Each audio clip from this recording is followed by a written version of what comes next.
Muy buenos días, todavía son días, ¿verdad?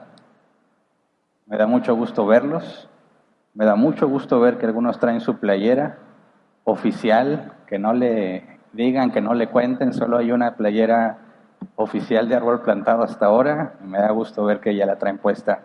Espero que se porten bien, sobre todo cuando traen la playera puesta, ¿verdad?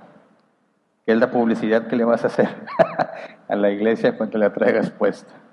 Muy bien, después del alto que hicimos la semana pasada para celebrar nuestros 10 años de servicio, vamos a retomar nuestro tema de estudio. Estábamos hablando de la fe y la ciencia y ya vimos una primera parte en la que nos enfocamos a entender el método científico, pero vimos más cosas ahí. El día de hoy nuestra intención es avanzar, hay varias partes y este tema, quiero repetirlo, lo dije hace 2 semanas, aunque yo sé que muchos cristianos piensan que no tiene nada que ver con la ciencia y que no tienen ni siquiera por qué tratar de comprender esos problemas o es demasiado complejo y nunca lo han entendido y por consecuencia no lo estudian, tenemos la obligación de entenderlo. Tenemos la obligación, según el apóstol Pedro, de dar razón de nuestra esperanza cuando se nos demanda. Entonces, partiendo de que nuestra cultura básicamente es materialista en todo lo que hace, en todo lo que piensa y en sus filosofías, los cristianos debemos saber dar una respuesta ante esta situación. Y el propósito de estos temas, quiero dejarlo también claro, es de una manera simple, desde mi manera de pensar, la forma más simple de explicar dónde está el problema o el supuesto problema y cómo nosotros podemos dar una respuesta a eso. Y al mismo tiempo, que estos temas sirvan para que aquellos que quieran considerar la postura bíblica de un cristiano, de un grupo de cristianos, de una congregación con respecto a la ciencia, bueno, pueda servirlos para que se enteren. La semana antepasada reconocí que los cristianos hemos hecho un pésimo trabajo explicando lo que es la fe, explicando qué creemos y por qué lo creemos, cómo lo aplicamos. Hemos hecho un pésimo trabajo. Y muchos de aquellos que se han refugiado en el cientificismo, al rato, ahorita recuerdo qué es, por si ya se te olvidó, se han refugiado ahí y no quieren creer nada que no pueda ser probado con el método científico, decimos, los entendemos. Hay cada locura que hacen los que se dicen cristianos, que realmente es necesario mantenerlos de lejos.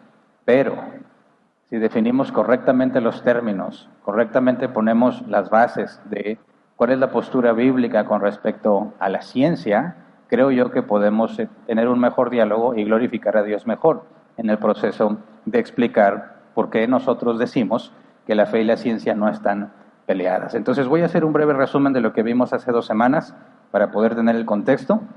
Hablamos sobre el método científico, pero empezamos hablando de la idea generalizada de que la fe y la ciencia son opuestas. Y cité varios personajes famosos, no necesariamente científicos, pero todos famosos, conocidos, donde explican desde su postura que la ciencia y la fe son cosas totalmente opuestas. Entonces, después de ver algunos personajes que son lo que te vas a encontrar muchas veces en redes sociales, buscamos la definición de la ciencia. Dijimos, según la RAE, Real Academia Española, la ciencia es el conjunto de conocimientos obtenidos mediante la observación y el razonamiento sistemáticamente estructurados y de los que se deducen principios y leyes generales con capacidad predictiva y comprobables experimentalmente. Y es una definición un tanto técnica, ¿verdad? Algo quizás diríamos sofisticada. No es sencillo comprenderla si no estás acostumbrados a estos términos. Pero en pocas palabras podemos decir que ciencia es lo que se aprende usando el método científico. Y el método científico, según distintos diccionarios, dijimos, es un método de investigación usado principalmente en la producción de conocimiento en las ciencias. Para ser llamado científico, un método de investigación debe basarse en lo empírico y en la medición y estar sujeto a los principios específicos de las pruebas de razonamiento.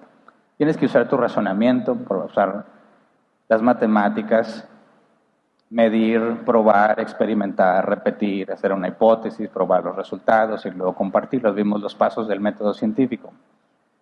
Número 1, la observación. Número 2, el problema. Es una descripción de dónde está o cuál es la situación y luego una hipótesis para tratar de explicarla, que es el tercer paso. El cuarto es la experimentación, el 5 es el análisis de resultados. Si al experimentar, probarlo, te das cuenta que tu hipótesis es incorrecta, regresas al punto número 3, redefinir una nueva hipótesis. Y esa es esa iteración hasta que puedas describir con muy buena aproximación lo que está sucediendo. Y de hecho, creo yo que la mayoría de la ciencia se limita simplemente a entender cómo funciona y asumen que ya lo comprenden. Y vimos la definición de gravedad según Newton y luego la definición de gravedad según Einstein. Y cuando Newton llegó a su definición de qué es la gravedad, cómo funciona, fue suficiente para muchos, ¿verdad? Hasta que siglos después Einstein revela una nueva teoría y, bueno, se validó por resultados. Tenemos una nueva descripción de lo que es la gravedad, pero no es definitiva, ¿verdad? Probablemente llegará otro iluminado y nos dará una nueva perspectiva de las cosas y cambiaremos lo que sabemos sobre la gravedad. Es algo que siempre está en constante crecimiento, ¿verdad? Algunos le llaman evolución, está mejorando. Mientras más pasa el tiempo, mejor podemos describir lo que está sucediendo. Y cuando ya tienes probada tu hipótesis con resultados, el último paso es comunicarlo. ¿Para qué? Para que los demás puedan validarlo, para que puedan probarlo, llevarlo al laboratorio, hacer experimentación y corroborar si realmente tu hipótesis describe lo que está sucediendo. Se requiere no la tarea de uno, sino de una comunidad científica, ¿verdad? Para que puedan probar entre todos lo que se afirma. Luego hablamos sobre la acusación del Dios de los huecos. La idea de que los creyentes recurrimos a Dios siempre que no tenemos explicación. Puse un ejemplo quizás muy burdo, pero real, atribuirle la lluvia a una deidad, ¿verdad? ¿Por qué llueve? Porque el dios Tlaloc, si hablamos de nuestra cultura, el dios Tlaloc hizo que lloviera. ¿Cómo le hacemos para que llueva? Pues darle regalos a Tlaloc, pero regalos que a él le gusten. Y pues pensaron que los sacrificios, sobre todo el corazón específicamente, si se le ofrecía le agradaba y podía llover.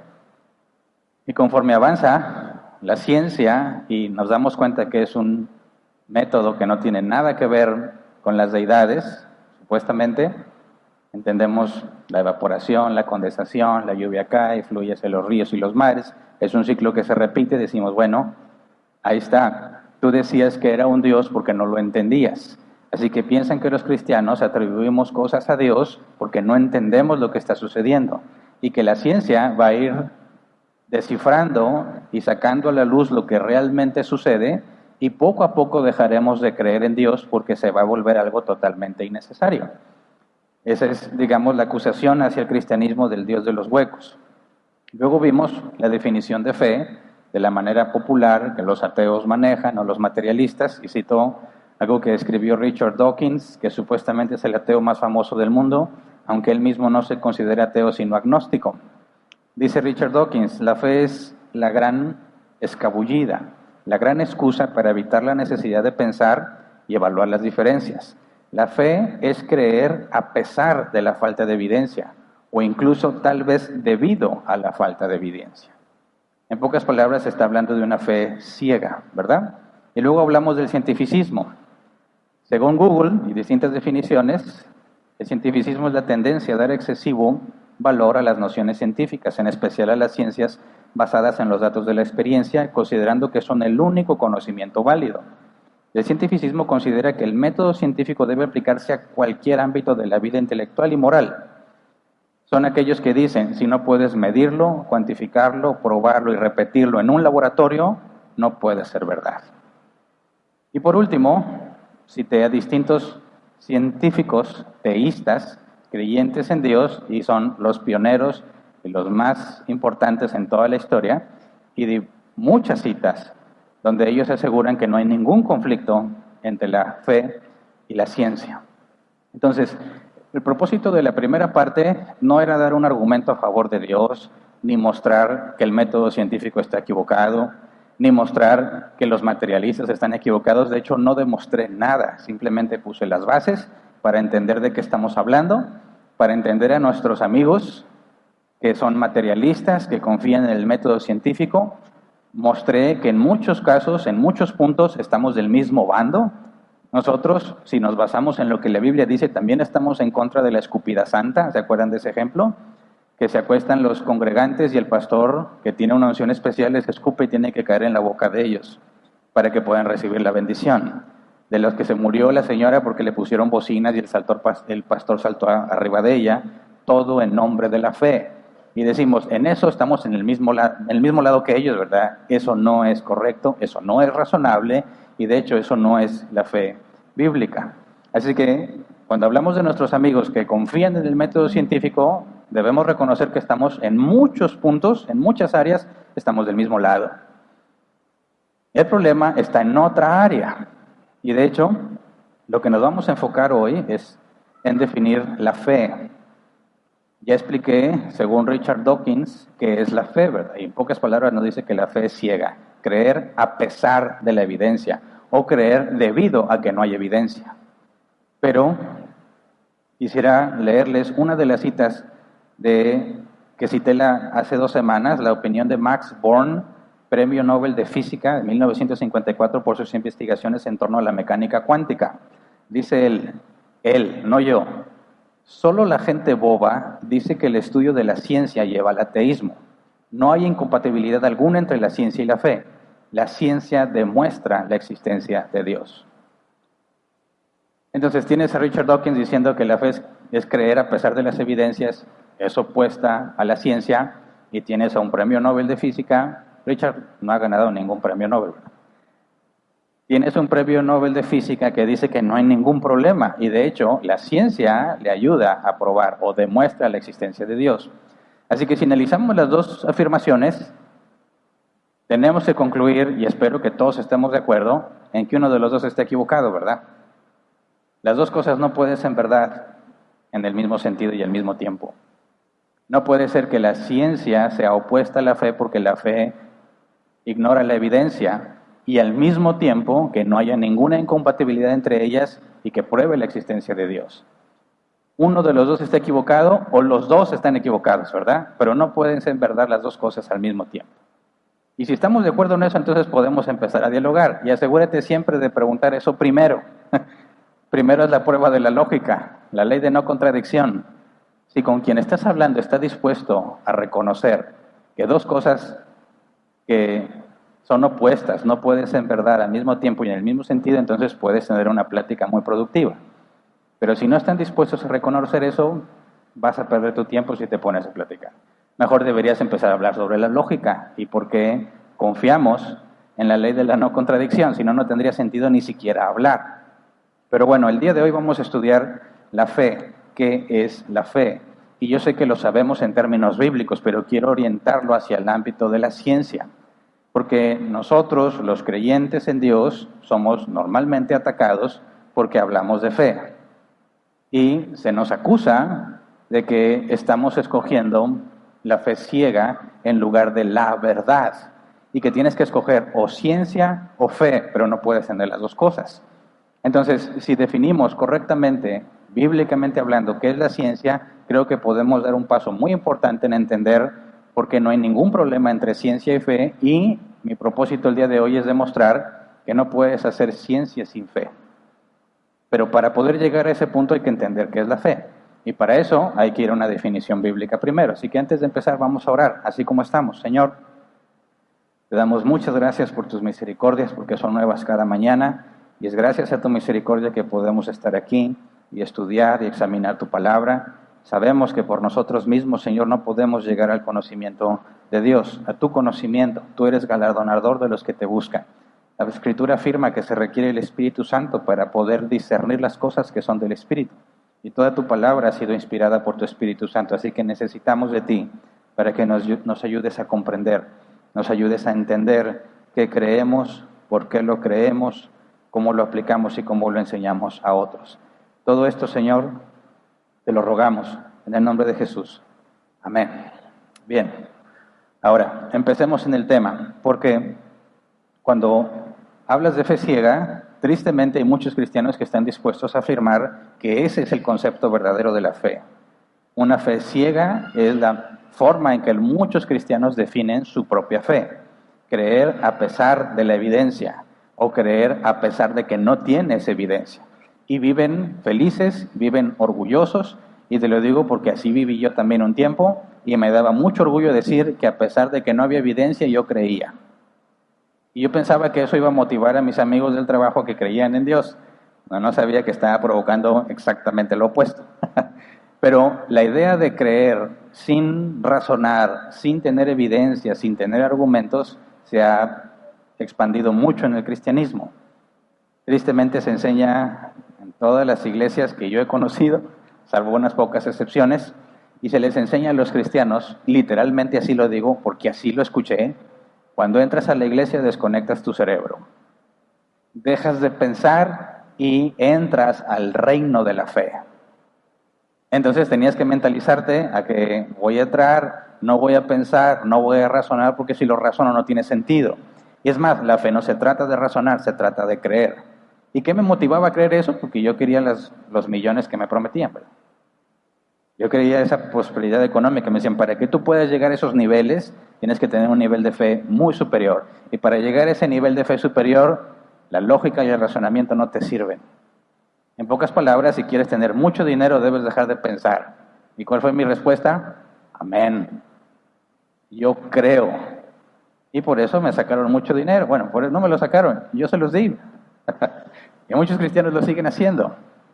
Y a veces no nada más es porque quieres dinero, es porque quieres sanar, o que tu familiar sane, porque quieres salir de los problemas matrimoniales, quieres dejar de ser soltero, o ya no quieres estar casado. O hay muchas cosas que motivan a los cristianos, o los que se dicen cristianos, porque se vuelve muy difícil determinar si realmente lo son o no, porque no están buscando a Dios, sino lo que Dios les puede dar, o lo que les dijeron que Dios podía darles. Entonces se vuelve muy complejo cuando nuestros amigos materialistas dicen, esa fe de los cristianos es locura.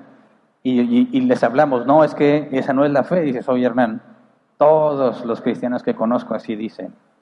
Tengo que creerte a ti, que eres el único que dice que esa no es la fe. No me creas a mí, vamos a la Escritura. Pero cuando digo vamos a la Escritura es correctamente. Porque los que afirman que la fe bíblica, la fe del cristiano es fe ciega, utilizan este pasaje, Hebreos 11:1, Reina Valera 60. Es pues la fe, la certeza de lo que se espera, la convicción de lo que no se ve. Dicen, ya ves, para que la fe sea la convicción de lo que no se ve, significa que no tienes evidencia. Y puesto que no tienes evidencia y tienes que creer, la fe es ciega. Es la forma en la que utilizan este pasaje para probar que los cristianos debemos tener una fe ciega. Pero sabemos que eso es eisegesis, ¿verdad? Están leyendo el texto y meten una idea al texto. La idea que están metiendo ahí es que la fe es ciega, porque no dice eso, ¿verdad? No dice en ningún momento que no se requiere. Es más, necesitamos examinar con cuidado el texto para poder hacer una exégesis, concluir en base a lo que dice el texto. Nuestra idea debe provenir del texto, no meter la idea al texto. Esa es la diferencia entre eisegesis, meter la idea al texto, como exégesis, sacar mi idea del texto. Así que hagamos un ejercicio simple. Vamos a examinar este texto con detalle, reconociendo, número uno, que nuestra traducción está limitada, ¿verdad? Si vamos al idioma original, encontraremos una mejor explicación, aunque todavía con limitantes, porque necesitaríamos ser expertos en el griego antiguo, koiné, para poder entender exactamente. Pero bueno, vamos a comentarios, vamos a diccionarios y nos formamos una idea. Y el español no siempre puede traducir directamente las palabras del griego antiguo. Entonces hacemos el esfuerzo por aproximarnos a lo que el original dice. Y cuando nos habla de fe, la palabra es pistis. La concordancia Strong dice que es fe o fidelidad. El diccionario Helps dice así: persuadir, ser persuadido. Proviene de otra palabra, peithó, que se traduce o se define así: estar convencido de lo que es digno de confianza. En cuestión de la fe bíblica es ser convencido por Dios. Ser persuadido, ser convencido por Dios, por definición, implica que no es ciego, ¿verdad? Porque hay una evidencia. Bueno, ¿qué es ser persuadido? Según la Real Academia Española, inducir, mover, obligar a alguien con razones a creer o a hacer algo. Otro diccionario dice así: convencer a alguien por medio de argumentos y evidencia. Entonces, si vamos a la definición de fe, según el original, los razonamientos, la evidencia son necesarios para poder llegar a creer, a confiar. Entonces, desde la definición básica de lo que la palabra dice, se asume que no es ciega. Necesitas argumentos, necesitas evidencia. Entonces, cuando nos dice después la fe, la certeza, la palabra griega se debe traducir como soporte, estabilidad, por lo tanto garantía. El diccionario Helps dice estar bajo un acuerdo garantizado. Entonces, cuando dices que tienes la certeza de lo que se espera, está garantizado lo que estás esperando. Pero cuando dice lo que se espera, la palabra es esperanza, expectativa. Entonces, yo estoy convencido que lo que yo espero está garantizado. Dice, es la convicción de lo que no se ve, y la palabra convicción es prueba, evidencia. La convicción de lo que no se ve, como algunos dicen, es a pesar de que no tengo evidencia, para nada es correcto, porque la palabra convicción es evidencia o prueba. Entonces, si yo estoy confiando en Dios, tengo la garantía de lo que espero y la evidencia de lo que no veo. Pero claramente nos está hablando de evidencia, de argumentos. Por eso, decir que este versículo nos habla de una fe ciega está completamente equivocado. Es incorrecto. Cada palabra utilizada aquí para explicar lo que es la fe tiene que ver con argumentos y con evidencia. Por eso, cuando se nos traduce fe como creer, nos limita mucho el concepto original. Una traducción más cercana, más aproximada debería ser confianza. Y todavía hay limitantes porque en nuestra cultura tú puedes confiar en alguien sin conocerlo.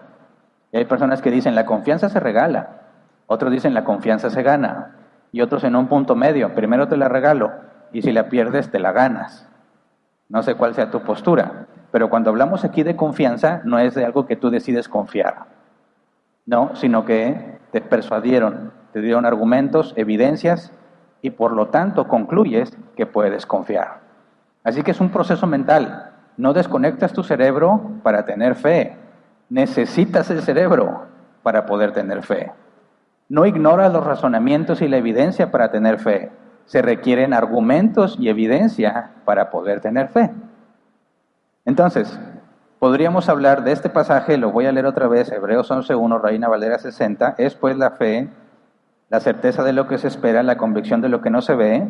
Podríamos traducirlo así: ser convencidos por Dios es tener mi esperanza garantizada, es tener la evidencia de lo que no puedo ver.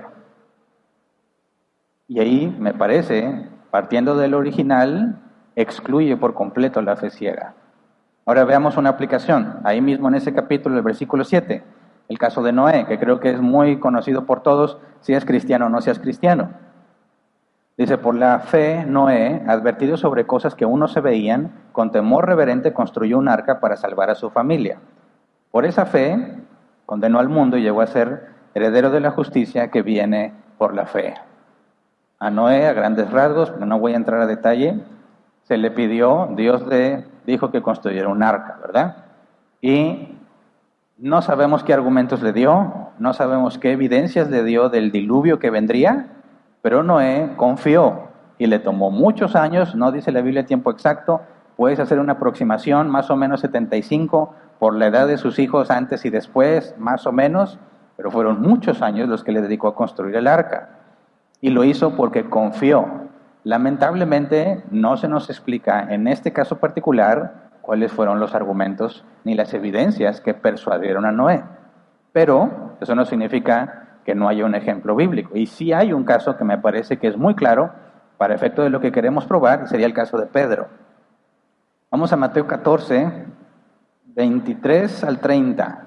Lo vamos a leer corrido y luego lo vamos desglosando. Mateo 14, 23 al 30. Dice, después de despedir a la gente, subió a la montaña para orar a solas. Al anochecer estaba allí él solo y la barca ya estaba bastante lejos de la tierra, zarandeada por las olas, porque el viento le era contrario. En la madrugada Jesús se acercó a ellos caminando sobre el lago. Cuando los discípulos lo vieron caminando sobre el agua, quedaron aterrados. Es un fantasma, gritaron de miedo. Pero Jesús les dijo enseguida, cálmense, soy yo, no tengan miedo. Señor, si eres tú, respondió Pedro, mándame que vaya a ti sobre el agua. Ven, dijo Jesús. Pedro bajó de la barca y caminó sobre el agua en dirección a Jesús. Pero al sentir el viento fuerte tuvo miedo y comenzó a hundirse. Entonces gritó, Señor, sálvame. Ahora, este ejercicio lo he hecho muchas veces. Le he preguntado a los cristianos, ¿cuántas personas caminaron sobre el agua? El primer error es que me dicen, una, Jesús, ¿verdad? No, fueron dos registradas. 2 personas registradas caminando sobre el agua. La siguiente pregunta es, ¿quién fue además de Jesús, el que caminó sobre el agua? Pedro. Ok, ¿por qué Pedro caminó sobre el agua? Y casi siempre la respuesta es, porque tuvo fe. ¿Te suena? ¿Así lo has pensado? Pedro caminó sobre las aguas porque tuvo fe. Bueno, ¿cómo llegas a esa conclusión? Porque se empezó a hundir cuando ya no tuvo fe. Entonces era la fe lo que lo mantuvo sobre el agua. Pero si hacemos exégesis, vamos al texto, fíjate primero, después de despedir a la gente, versículo 23, subió a la montaña para orar a solas, está hablando de Jesús, ¿verdad? Al anochecer estaba él solo y la barca ya estaba bastante lejos de la tierra, zarandeada por las olas porque el viento le era contrario. Así que el agua estaba picada, ¿verdad? Había muchas olas y estaba zarandeando la barca y ya estaba muy lejos de la orilla. Versículo 24, en la madrugada, Jesús se acercó a ellos caminando sobre el lago. Cuando los discípulos lo vieron caminando sobre el agua, quedaron aterrados. Es un fantasma, gritaron, de miedo. Ok, los discípulos saben que es imposible que una persona camine sobre el agua en su estado líquido, ¿verdad? No va a faltar el gracioso. Sí se puede si está congelada. Sí, si está congelada, sí. Pero ahí no estaba congelada, ¿verdad? Las olas estaban zarandeando la barca. No se puede, es imposible. Un ser humano no puede caminar sobre el agua. Y ven que alguien se acerca caminando sobre el agua. ¿Eso qué provoca en ellos? Se aterraron, pensaron que era un fantasma. La palabra aquí, fantasma, es fantasma. Y se traduce como manifestación o aparición. O sea, ellos concluyeron, eso que viene, que tiene figura humana, figura de hombre, y viene caminando sobre el agua, no es un hombre, es una manifestación espiritual. Ahora, notemos que cuando nos dice fantasma, por eso voy a la definición del original, aparición o manifestación.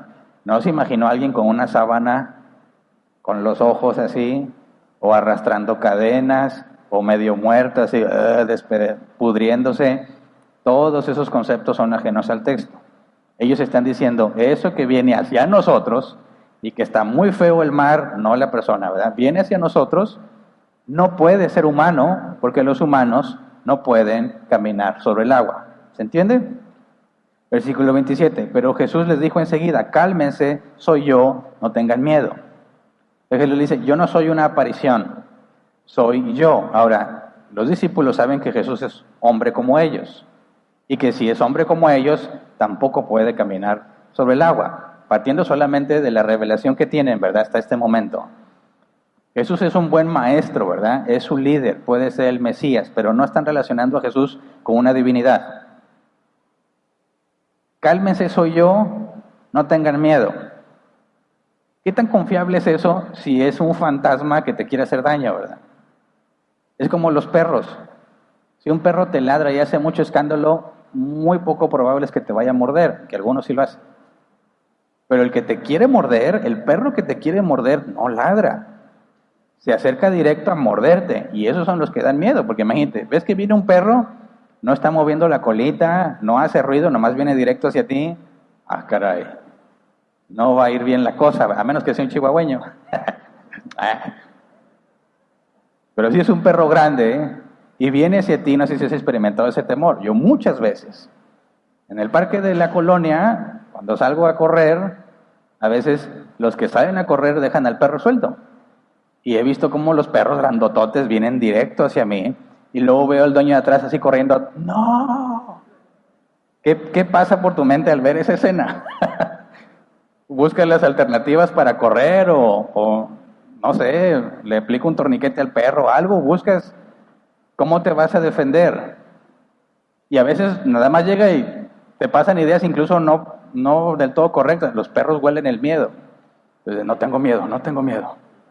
Y viene y aquí está oliendo el perro.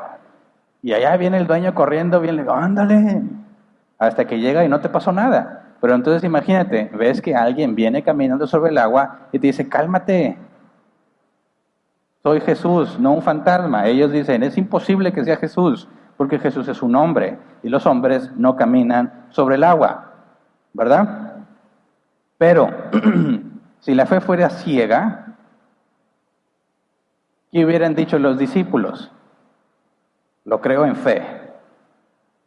Es Jesús, aunque no tengo ninguna evidencia de que los hombres puedan caminar sobre el agua. No fue eso lo que hicieron. ¿Qué dice versículo 28? Pedro, Señor, si eres tú, respondió Pedro, mándame que vaya a ti sobre el agua. Fíjate bien, no podemos saber qué estaba pasando en la mente de Pedro, pero podemos imaginarnos los posibles pensamientos o ideas que pasaron por su mente. Yo me imagino esto. Si yo me pongo en el papel de Pedro y tengo miedo y ahí viene alguien y me dice, cálmate, soy Jesús, y yo sé que Jesús, hasta donde yo sé, no puede caminar sobre el agua, los hombres no caminan sobre el agua, ¿qué se requiere para que me convenzan de que hay hombres que pueden caminar sobre el agua? Que yo camine sobre el agua. No te voy a creer que se puede caminar sobre el agua a menos que yo camine sobre el agua. ¿Se entiende? ¿Qué es lo que dice Pedro? Señor, si eres tú, mándame que vaya a ti sobre el agua. Me hace sentido decir, yo no voy a creer que un hombre como Jesús puede caminar sobre el agua a menos que yo camine también sobre el agua. Es como decir, yo no voy a creer hasta que lo vea con mis propios ojos. Respuesta de Jesús, si la fe fuera ciega, ¿qué le hubiera dicho Jesús? Tú solo créelo y lo recibirás. ¿Verdad? Eso sería una fe ciega. Tú créelo, Pedro. Sube a este nuevo nivel de bendición. Sube a este nuevo nivel espiritual y da un paso de fe y camina sobre el agua. No fue lo que le pidió. No fue lo que Jesús contestó. Versículo 29. Ven, dijo Jesús. Pedro bajó de la barca y caminó sobre el agua en dirección a Jesús. Ahora dicen, ¿no es eso pedirle fe a Pedro?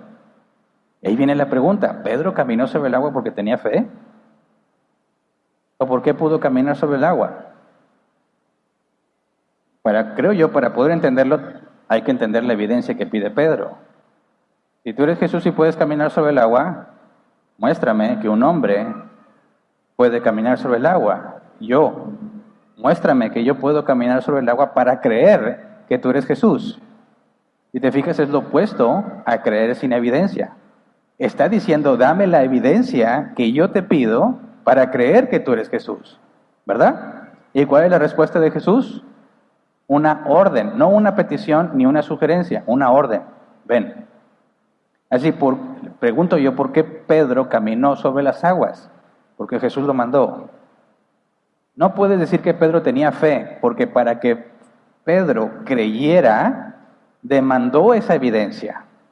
Así que Pedro está en el proceso de confiar en lo que Jesús dijo.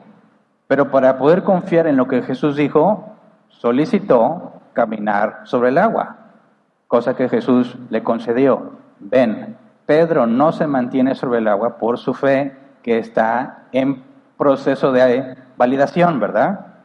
Está caminando sobre el agua como evidencia de que Jesús es quien dice ser. Entonces, versículo 30, pero al sentir el viento fuerte, tuvo miedo y comenzó a hundirse. Entonces gritó, Señor, sálvame. Ahora analicemos también esto con cuidado. Imagínate que ya estás caminando sobre el agua. Yo siempre que me imaginé a Jesús caminando sobre el agua, es como esas fotos que ves en redes sociales, que el agua está así, calmadita, y Jesús viene caminando como si nada, ¿verdad? Tranquilamente. Y que cuando Pedro se baja, haz de cuenta que encontró suelo firme. No, acuérdate, la descripción, las olas agitaban la barca. ¿Se calmaron las olas para que Pedro caminara sobre el agua? No, sigue el agua en esa misma condición agresiva. ¿Qué se sentirá caminar en un lugar donde las olas siguen moviendo para todos lados la barca? Era una caminata así sencilla de como que, claro que no. tuvo que haber sido difícil, complicado. ¿Cómo te mantienes sobre las olas que van y vienen? Ahora, ¿cómo será que empezó a hundirse?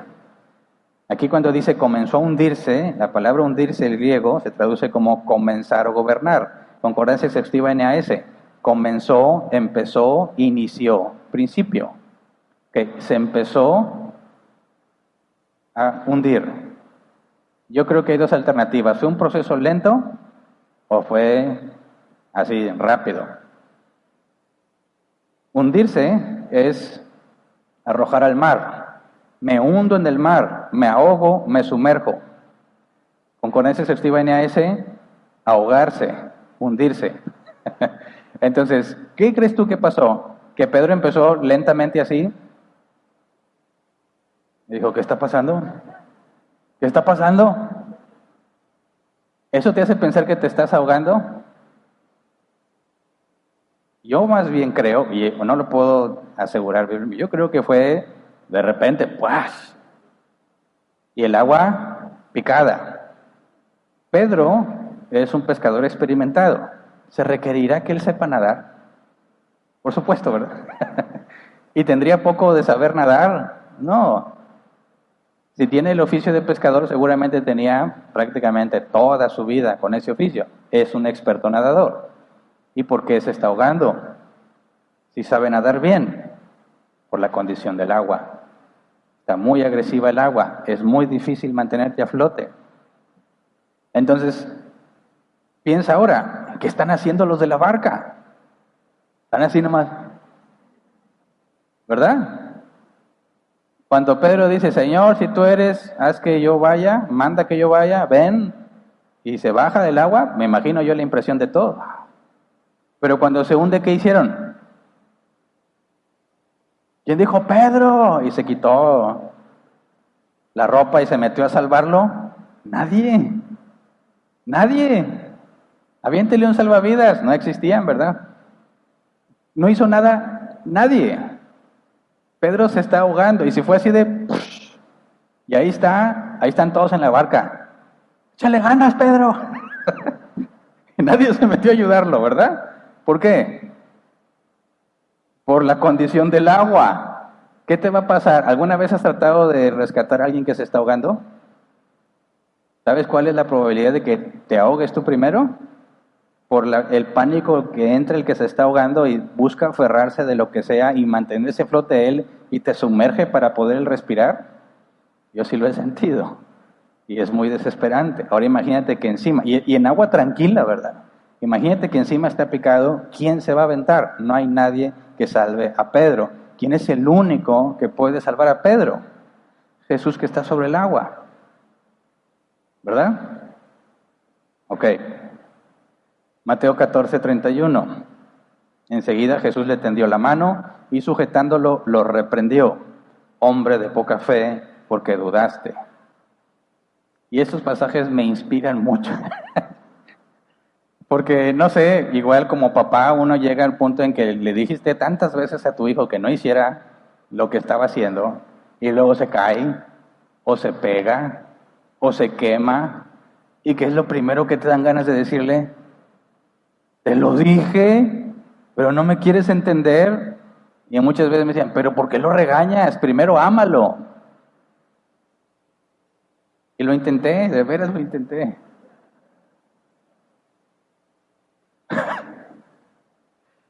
Claro que si la caída era fea o algo, pues sí, ¿verdad? Ya después lo regañas, pero cuando era de que va brincando de un sillón a otro, te vas a caer, te vas a caer, no, y se cae.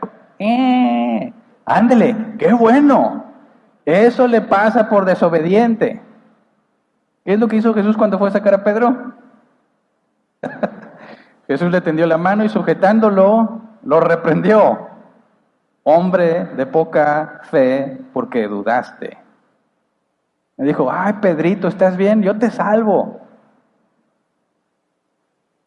Pedro, ya estabas caminando sobre el agua. Te di la evidencia, diría Jesús, te di la evidencia que prueba que yo soy quien dije ser y que tengo poder para que camines sobre el agua. ¿Por qué razón desconfías de mí? ¿Te fijas? Pedro confió por la evidencia. Y luego, a pesar de la evidencia, decidió desconfiar de Jesús. Es totalmente lo inverso a la fe ciega. No es que yo creo sin ver.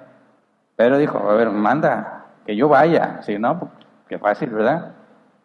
Ándale, ven. Y ya que tienes la evidencia, no, pero está muy feo, no puede ser que yo esté caminando sobre el agua. ¿Qué te pasa? Ya tienes la evidencia. Confía en Jesús. Y no lo hizo, y se hunde. Y Jesús le dice, porque dudaste. La palabra griega, diccionario Hells, ir en dos sentidos, cambiando de posición, elegir una postura doble, por tanto vacilar. En sentido figurado, incierto en una encrucijada, porque se niega a elegir un camino sobre el otro. Te niegas, no es que te falte información, te niegas a escoger un camino sobre el otro. Voluntariamente niegas a hacerlo. Este o este, no lo sé, no me decido, pero no es que te falte información, no te decides. Jesús regaña a Pedro, ya tienes la evidencia, soy yo Jesús. Ya estás caminando sobre el agua, te di la evidencia que me pediste, ¿por qué dudas? ¿Te fijas? La duda es decir, a pesar de la evidencia que me debe llevar a confiar, decido no hacerlo. Y por eso es regañado. Y todos viendo. ¿Te imaginas todo lo que la historia tiene? Tiene terror, asombro, sorpresa y luego gusto cuando lo regañan, ¿verdad? Fíjate todo lo que está sucediendo, todos los de la barca viendo lo que está pasando. Pero mi punto es que esto demuestra que Jesús no demandó una fe ciega, que Pedro no creyó simplemente porque Jesús dijo, que se le dio la evidencia que solicitó y que decidió desconfiar a pesar de la evidencia. No creyó a pesar de la evidencia, creyó por la evidencia y luego desconfió a pesar de la evidencia. ¿Se entiende? Entonces, fe, bíblicamente hablando, es confiar porque fuiste persuadido, convencido, con argumentos y evidencia. Por eso confías.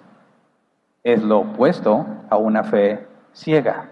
En ninguna manera Dios le ha pedido tener fe ciega a nadie. Hay muchísimos ejemplos. La prueba de Gedeón, el vellón que se amanecía mojado, que se amanecía seco.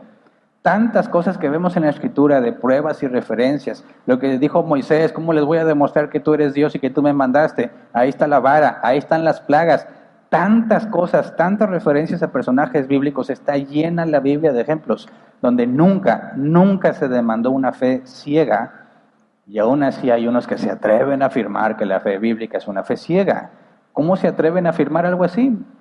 Por ignorancia. Porque no conocen la Escritura. O la conocen, pero no bien, no se ponen a estudiar. Y de eso somos culpables todos. ¿Verdad? Entonces, regresándonos al tema del problema de la fe y la ciencia. Por ejemplo, voy a citar a Carl Sagan. No puedes convencer, dice él, no puedes convencer a un creyente de nada porque sus creencias no están basadas en evidencia. Están basadas en una enraizada necesidad de creer. Y aquí está en armonía con lo que decía Dawkins, ¿verdad? Creo a pesar de la evidencia o porque no hay evidencia. Que dice Carl Sagan, no puedes convencer a un creyente. Fíjate, él se excluye, él dice, yo no soy creyente. No puedes convencer a un creyente de nada porque sus creencias no están basadas en evidencia. Bueno, ¿cómo llegó a esa conclusión? Porque eso no es lo que enseña la Biblia. ¿Tú crees que él se puso a estudiar la Biblia para llegar a esa conclusión? No. ¿Cómo llegó a esa conclusión? Viendo a los cristianos. ¿Verdad? Viendo lo que hacen. ¿Quién está creando el problema? El supuesto problema entre la ciencia y la fe. Los cristianos con las barbaridades que hacen y las barbaridades que enseñan. ¿Cierto? Así que cuando hablamos con alguien que es materialista y que niega la fe, nunca debemos olvidar que si en ese caso particular, quizás no, pero a veces eres tú mismo quien ha hecho que piense así y que él defina la fe de esa manera por tu comportamiento. Cuando dicen los cristianos son unos hipócritas, no lo leyeron en la Biblia, aunque lo dice. Lo concluyeron viendo a los cristianos. Entonces, bueno, consideremos. No me puedes convencer porque yo soy creyente, porque yo no estoy basado en evidencias, sino en una enraizada necesidad de creer. ¿Por qué asume que mi creencia no está enraizada en evidencia? Porque no apliqué el método científico. ¿Verdad? Si no aplicas el método científico, se supone que no sirve, no puedes saber si eso es real. Estos razonamientos se basan en la fe ciega. Y de hecho nos acusan de tener fe, como si fuese algo malo, ¿verdad? Según su postura, la fe ciega, por supuesto que estamos de acuerdo que es algo malo, puede hacer mucho daño ese concepto, sobre todo cuando se le enseñas a la gente que crean lo que alguien les dice desde el púlpito. Yo he vivido todo el daño que se genera por confiar en la espiritualidad de alguien que ni siquiera conoce a Dios, pero no culpo totalmente a esa persona porque yo siempre tuve la Biblia en mis manos y no quise leerla. Decidí creerle al que me dice. Y como me prometía cosas que yo quería, pues que mejor. Pero no es la culpa solamente del que enseña mal, sino del que es negligente en el estudio de la palabra. Pero bueno, si la fe en Dios es ciega, realmente estaría de acuerdo con esa definición. No me vas a convencer con nada, porque para convencerme tendrías que darme evidencia, pero yo no la necesito porque la fe no requiere evidencia. Entonces tendría razón en su punto.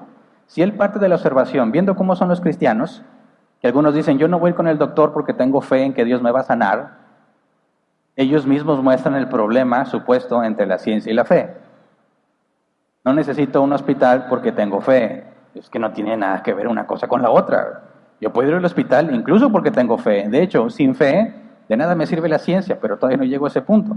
Ahora, es cierto y tengo que reconocer este punto, Hernán. Tú me estás hablando de la fe en términos bíblicos, pero no me has dado ninguna evidencia que me ayude a creer lo que dijiste. ¿Qué evidencia tienes de que Pedro caminó sobre el agua? Evidencia, sí, método científico. ¿Qué proceso utilizaste para llegar a la conclusión que efectivamente Pedro caminó sobre el agua? No, pues no tengo. ¿Qué método científico tienes para asegurar que Jesús era quien dijo ser? No, pues no tengo. ¿Qué método científico, qué proceso usaste para concluir que hay un Dios? Ninguno. Dice, ¿ya ves? Ahí está el problema. No estás usando el método científico para nada de eso, por consecuencia, no debieras creer en eso. Necesitas el método científico. Por eso hay que recordar la definición del cientificismo, ¿verdad? Considera que el método científico debe aplicarse a cualquier ámbito de la vida intelectual y moral. Si no puedes medirlo, cuantificarlo, probarlo y repetirlo en un laboratorio, no puede ser verdad. Esa es la manera en la que piensan cada vez más personas, sobre todo los jóvenes. Se les enseña a pensar de esa manera desde que están en la preparatoria, en la universidad. Por eso es que muchos cristianos dejan de ser cristianos cuando entran a la universidad, porque les confrontan con este tipo de cosas y no saben cómo responder, porque a ellos les enseñaron que la fe es ciega. Y los estamos mandando a la guerra desarmados. Y lo decimos, ¡ay, diablo mugroso! Ya arrebató esta alma.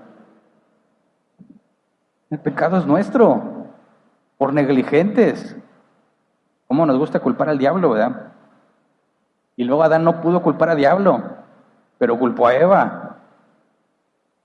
Siempre le queremos echar la culpa a alguien. El enemigo está haciendo estragos, sí, por medio de ti, por medio de mí. Que no estamos entendiendo correctamente los principios bíblicos, las definiciones bíblicas. Así que hagamos este ejercicio. Yo reconozco que nada de lo que leí lo puedo probar con el método científico. El punto es, si no puedo probarlo con el método científico, entonces no es verdad, no es real.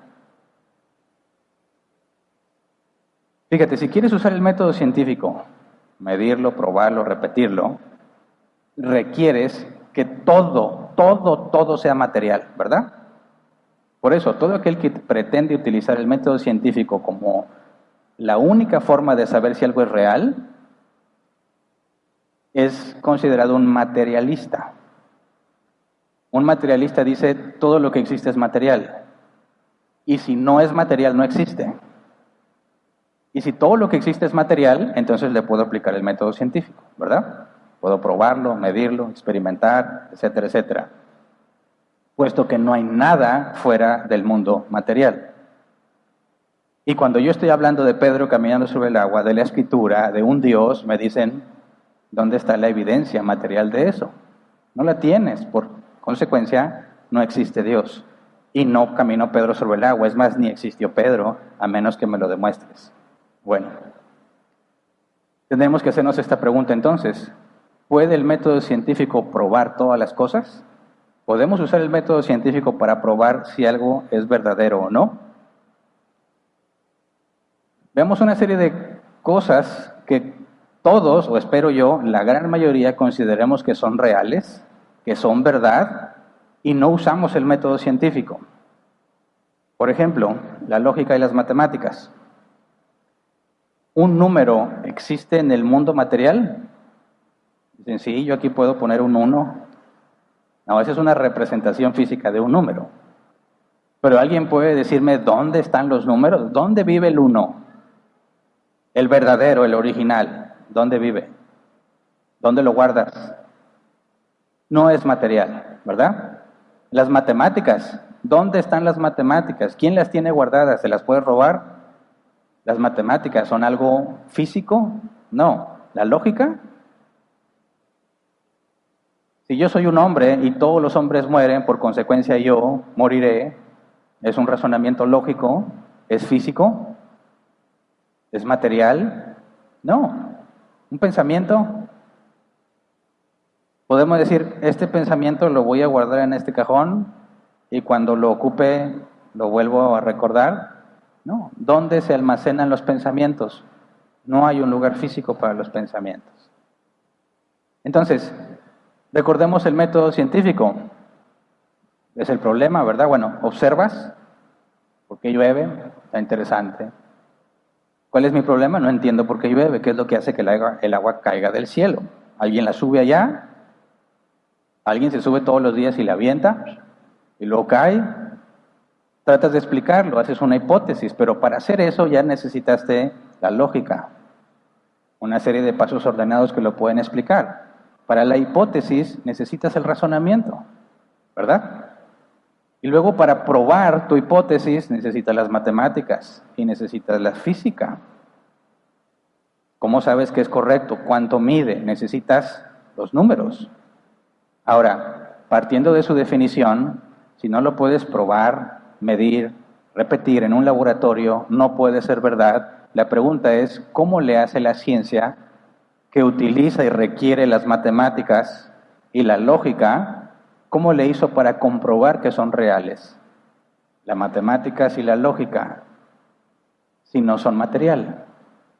Fíjate bien, la ciencia requiere las matemáticas, la lógica, para poder hacer lo que la ciencia hace.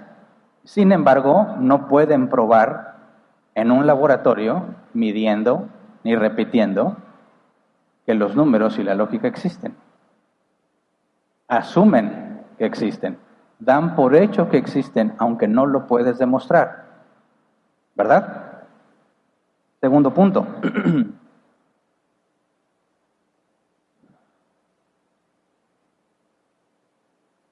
Cuando hablamos de comunicar los resultados, me acuerdo mucho que nos dicen los cristianos han llegado a una conclusión cuando leen la Biblia y piensan que son los únicos que tienen la verdad. Y si alguien se atreve a cuestionarlos, lo regañan, lo corren, lo tachan de satánico porque nadie puede cuestionarlos. Si no te gusta, entonces tú estás mal. Es lo que yo digo que Dios es, y si no te gusta, tú eres un hereje. Dice, nadie puede poner a prueba los conceptos de la religión o los conceptos de Dios, porque depende de cada individuo. La ciencia dice, nosotros sí podemos, porque si yo propongo una hipótesis para describir por qué llueve, cualquiera puede ir a probarla, ponerla a prueba, experimentar, hacer el ejercicio, tratar de reproducirlo acá en pequeño, a ver si se puede, y quizás pueda encontrarme un error y decirme, estás mal. ¿Por qué te atreves a decir que estás mal? Mira los datos, ¿verdad? Pero se requiere que haya más personas que lo puedan validar. El punto es, ¿cómo le hace la ciencia para comprobar? Imagínate, yo soy un científico y estoy haciendo mi experimento. Ya llegué a mi hipótesis. Quiero que alguien más lo valide, ¿verdad? Necesito otra mente que aplique las mismas reglas y lo valida. ¿Cómo le haces para demostrar que eso es la forma correcta, que eso es verdad? ¿Cómo puedo probar que hay otras mentes además de la mía? Ya se va a estrenar la nueva de Matrix, ¿se acuerdan la película? ¿Cómo sabes que no estás en la Matrix? Que en realidad nadie de ustedes está aquí. Yo estoy aquí solo y es un lugar vacío. Y estoy hablándole a la nada. Ninguno de ustedes existe. Aunque parece que están pensando, nadie está pensando. ¿Cómo puedo probar que realmente tú tienes una mente que no es la mía? ¿Qué método utilizo para probar que hay más mentes además de la mía? No se puede, porque la mente, la conciencia, no es algo físico. Requiere que la conciencia de otros, la mente de otros examine, pero no hay forma de probar de que eso puede pasar o que eso es real. No hay forma de probar que no son una ilusión. No hay forma de probar que el mundo exterior es real. ¿Cómo me demuestras que esta pared realmente es una pared y que no estás enchufado a una máquina que te hace pensar que es una pared? Quien juega videojuegos debe de entender esto a la perfección. ¿Cómo sabes en un videojuego que topaste con una pared o que la puerta está cerrada? Porque no puedes avanzar. Pero si yo te pregunto, ¿dónde está esa puerta? En ningún lugar. Es una representación gráfica y no puedo pasar. Se puede ver muy real, pero no hay ninguna pared. Bueno, ¿cómo me aseguras que no estás en un videojuego? ¿Qué método científico lo puede probar? No se puede probar. Simplemente tengo que asumir que ustedes son reales y que ustedes tienen mente propia. Pero no puedo probarlo. Otra cosa, no puedo probar que el pasado es real. Fíjate, ¿qué hiciste hoy en la mañana? Te despertaste, espero que a tiempo, y te bañaste, espero, por el bien de todos nosotros. Ok, ¿puedes demostrarme que eso realmente pasó y que no fue tu imaginación?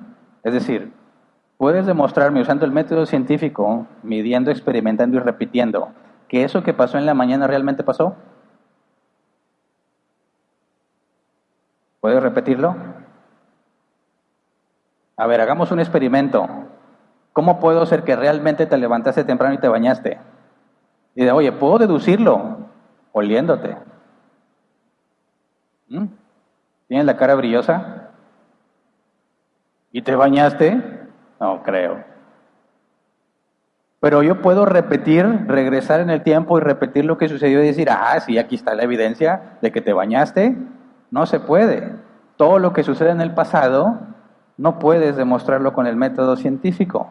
Tienes que creer que realmente pasó, ¿verdad? Y si empezamos a pensar de dónde venimos y qué pasó un año atrás, un día atrás, 20 minutos atrás, nada del pasado lo puedo probar con el método científico. Sin embargo, asumen que el pasado es real. Ahora, la estética. ¿Cuántos de nosotros hemos publicado? Mi esposa es la más hermosa del mundo. Imagínate que tienes una esposa materialista y dices, a ver qué proceso hiciste para demostrar que yo soy la más hermosa del mundo. Bueno, pues hice una estadística. Agarré los perfiles de Facebook de 1,500 mujeres, una muestra estadística válida para mi población, y me puse a verlas todas y dije, no, definitivamente mi esposa es la más bella. ¿Se puede probar con el método científico que algo es bello? Te lo juro que no. Yo he visto cada persona que dice que me casé con la mujer más bella y digo, es mentira. El único que lo hizo fue yo. No se puede probar la belleza con el método científico. No se puede. No puedes determinar si algo es bello o no. Una obra de arte, dices, qué hermosa obra de arte, una piedra arriba de otra. ¿Es hermoso? ¿Cómo lo pruebas? No sé, no se puede, es subjetivo, no hay forma de usar el método científico. ¿Puedes probar que algo es malo o bueno con el método científico? Por ejemplo, los nazis que mataron a judíos por ser judíos, a gitanos por ser gitanos y homosexuales por ser homosexuales. Hoy en estos días con la ideología de género sería muy fácil hacer pensar, ¿es bueno que alguien menosprecie y maltrate a un homosexual por ser homosexual? Le van a decir que no. Ok, pero tú me dices, si eres cientificista, y materialista que la única forma en que puedes creer que algo es verdad es por medio del método científico. Tienes que probarlo, medirlo, ponerlo, experimentarlo y llegar a una conclusión en un laboratorio. Dime qué proceso utilizaste para determinar que es malo que se desprecie o menosprecie a los homosexuales por ser homosexuales. No se puede. ¿Cómo juzgaron a los nazis entonces? ¿Cómo condenas a alguien que dice, yo maté en nombre de la ciencia? Gracias a este hombre que descuarticé y mutilé y lo llevé al máximo del dolor antes de que se muriera, pude hacer este medicamento que te va a ayudar a ti. ¿Es bueno o es malo? ¿El método científico me puede decir? No, no se puede. El más importante de todos, mira, ellos piensan que si no puedes medirlo, cuantificarlo, probarlo y repetirlo en un laboratorio no puede ser verdad. Pero afirman que la ciencia es la única forma de obtener la verdad. Dime, ¿cuándo lo mediste, lo cuantificaste, lo probaste y lo repetiste para llegar a esa conclusión? ¿La ciencia puede ser probada por la ciencia? No se puede. Así que si su definición es correcta, ellos mismos tendrían que decir que la ciencia es falsa, porque la ciencia no puede ser medida, cuantificada, probada y repetida en un laboratorio. Y si no puedes hacer eso, no es verdad. Por lo tanto, si quieren ser consistentes, y ellos piensan que esa es la única manera de obtener la verdad, tendrían que decir, la ciencia no puede ser verdad, la belleza no puede ser verdad, el bien y el mal no pueden ser verdad. La lógica y las matemáticas no pueden ser verdad. El hecho de pensar que hay otras mentes no puede ser verdad. Pensar que el pasado es real no puede ser verdad. Pensar que el mundo exterior es real no puede ser verdad, porque ninguna de esas cosas pueden probarse con el método científico. ¿Se entiende? Por lo tanto, no tiene sentido afirmar que el método científico es la única forma de obtener la verdad, porque ni siquiera él mismo pasa por la prueba que pone. Es absurdo que alguien viva así. De hecho, no puede vivir así. Porque si realmente piensa así y quiere aplicar el método científico a todo, ya se está contradiciendo, porque el propio método científico tendría que ser descartado como algo falso, no puede ser verdadero. Entonces nadie puede vivir de la manera en que asegura que se debe de vivir. Es imposible. ¿Me explico? Ahora, incluso algunos tienen fe ciega, aún de los científicos, fe ciega. Por ejemplo, la teoría de la relatividad de Einstein. Toda la teoría se basa en un supuesto, que la velocidad de la luz es constante de un punto A a un punto B. Si eso no es verdad, la teoría de la relatividad no se sostiene, no pasa las pruebas, no se puede comprobar, sería echada a la basura. Se requiere que la velocidad de la luz sea constante de un punto A a un punto B y nadie lo puede probar. No hay forma de probarlo, no hay forma de demostrarlo. Simplemente lo creen. Ahora piensa, ¿qué se necesita para hacer ciencia? Si la propia ciencia demuestra que la ciencia no puede ser verdad, no puedes usar la ciencia para hacer ciencia. Entonces, ¿cómo es que pretenden vivir la vida los materialistas? ¿En qué están confiando? Necesitan confianza en algo que no pueden probar. ¿Te acuerdas la acusación que nos hacían? Tú no me puedes probar que Pedro caminó sobre el agua. Tú no me puedes probar que Jesús realmente dijo eso. Tú no me puedes probar que Dios creó todas las cosas. No puedo. Dicen, ¿ya ves? Fe ciega. ¿Puedes probar las matemáticas? ¿La lógica? ¿Que el mundo exterior es real? ¿Lo bueno y lo malo? ¿La ciencia? ¿El pasado? ¿Que existen otras mentes? No. Entonces tienes fe ciega. En realidad todos somos hombres de fe, ¿verdad? Tanto los materialistas como nosotros, porque tienen que confiar en algo que no pueden probar con el método científico. Y esa es la parte que me parece, en mi experiencia, más trabajo les cuesta entender, que ellos requieren fe para poder hacer ciencia. Tienen que confiar en algo que no pueden probar, pero que los ha persuadido.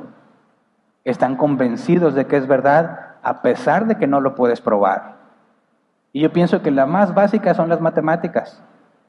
Por eso las odian. No puedes odiar algo que no existe, ¿verdad? ¿Las matemáticas son reales? ¿Cómo es que la matemática se aplica en todo el universo?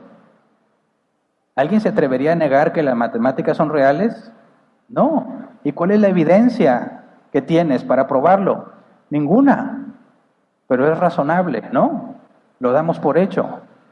Todos, en un punto, llegamos a la necesidad de confiar en algo que no podemos probar por el método científico.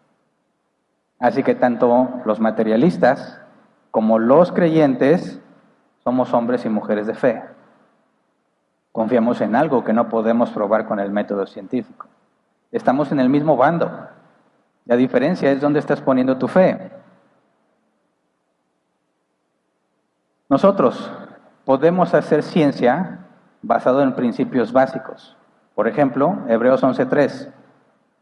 Por la fe entendemos que el universo fue formado por la palabra de Dios, de modo que lo visible no provino de lo que se ve. ¿Qué es la fe? Confiar en Dios porque me ha persuadido con argumentos y evidencias. Ok, ¿puedo probar con el método científico esto que dice aquí? Por la fe entendemos que el universo fue formado por la palabra de Dios, Génesis 1:1, ¿verdad? En el principio creó Dios los cielos y la tierra. Y dijo Dios sea la luz y todo lo que dijo. El universo fue creado por la palabra de Dios. De modo que lo visible no provino de lo que se ve. O sea, hay algo más allá de lo material. No es físico, sino metafísico. Eso es lo que significa metafísico, más allá de lo material. ¿Podemos usar el método científico para probar esto? No. Pero si damos por hecho que eso es verdad y hay un creador, el principio de todo cristiano para hacer ciencia es este. Hay un creador razonable. Por lo tanto, esperamos encontrar un universo razonable. ¿Se entiende? Si el creador tiene una mente y es lógico en su pensar, debe haber lógica en el universo. Y entonces, no puedo probar que la lógica es real usando el método científico, pero confío en lo que Dios ha dicho. Y ahorita no estoy diciendo por qué, simplemente estoy explicando en qué se basa nuestra fe. Y dicen los ateos, no, así no es, eso está mal. Bueno, ¿por qué crees tú que el universo se creó de la nada? ¿Cuál es tu evidencia? No, pues no hay evidencia. ¿En qué crees? ¿En qué crees? Pregúntales, ¿qué te hace pensar que vino de la nada? ¿En qué crees? No te saben responder hasta que dicen, una vez varias personas me dijeron, yo creo en la ciencia.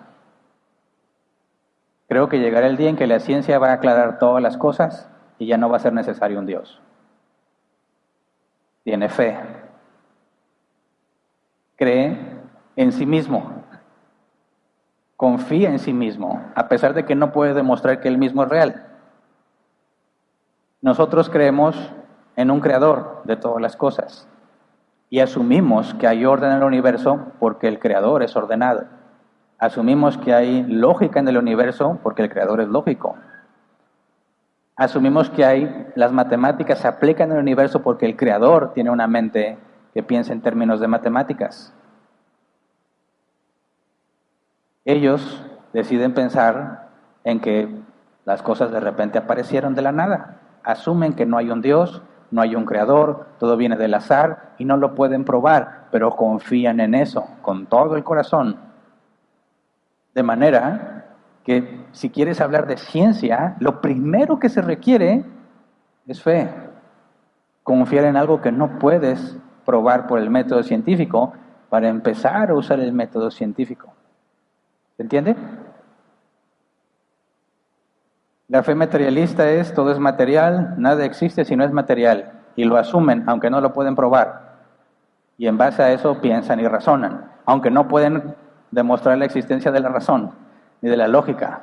Confían de todo corazón que eso existe aunque no lo pueden probar. Estamos en el mismo lugar. Lo único que nos diferencia es en qué confías. Fíjate, nosotros decimos, Dios creó el universo.